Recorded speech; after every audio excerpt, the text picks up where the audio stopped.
So, sempena dengan bulan Ramadan, okay, hari ni kita nak sembang pasal sahur dan juga iftar. Soalan yang pertama, sahur ni penting ke?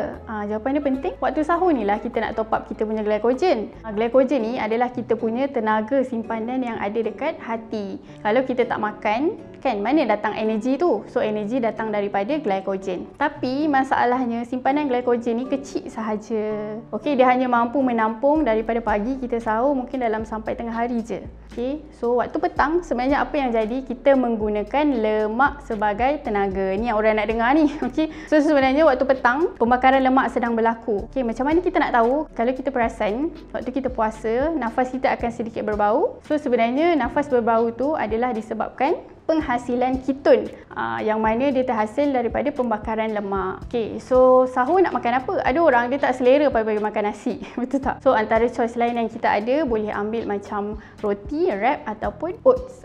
Yang paling penting kena seimbang. Kenapa seimbang? Bila kita makan cukup karbohidrat, protein, lemak dan juga sayur, penghadaman akan jadi lambat.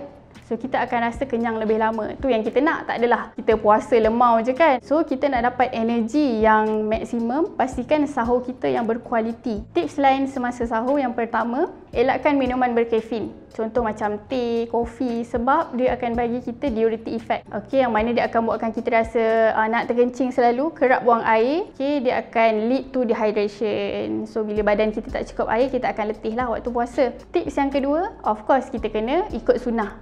Lewatkan sahur. So, itu adalah yang sebaiknya lah. Sebab kalau kita sahur awal sangat pun, kita akan rasa cepat lapar balik. Okey, so lambat sahur is the best. Okey, elakkan juga makanan dalam tin. Okey, macam sardin yang dalam tin. Okey, sebab dia banyak kandungan garam. Samalah garam, dia akan bagi kita diuretic effect and buat kita akan rasa kerap buang air. Jangan lupakan air kosong waktu sahur. Minum 2 gelas ataupun 500 ml tu dah cukup lah. Okey, tak perlu nak minum sampai 1-2 liter waktu sahur. Okey, ada orang macam teringat waktu zaman kecil dulu. Lepas sahur, mesti kita nak berbuka kan, iftar. So, macam mana nak makan waktu iftar?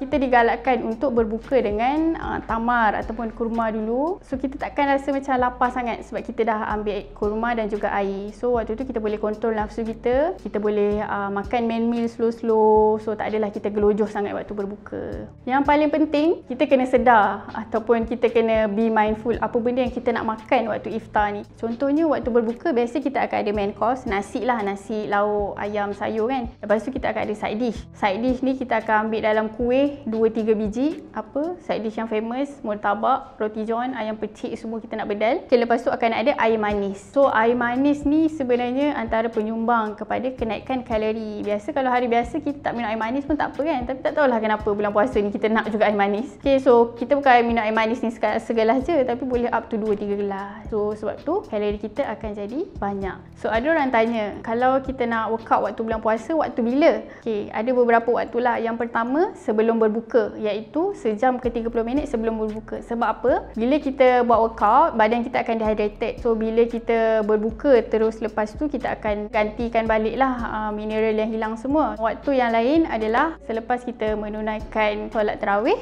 So, antara 2 ke 3 jam sebelum tidur. Antara waktu lain lah kalau kita nak workout. Ataupun sebelum sahur. Okay, sebab apa? Lepas tu kita boleh makan. Okay, so pastikan bila kita nak workout waktu bulan puasa ni, kita jangan workout lepas tu terus puasa. Tak nak macam tu. Kalau boleh workout, lepas tu kita boleh makan. Tu adalah antara waktu yang kita boleh workout. Nak sentuh sikit pasal sayur. Biasanya kalau kita puasa ni, kita akan ada tendensi untuk sembelit sebab kita tak cukup portion sayur waktu berbuka. Conclusion dia, iftar dengan sahur ni penting. Sebab tu kita boleh tengok macam mana berat boleh naik waktu bulan puasa adalah sebab tak jaga makan waktu iftar dan juga sahur.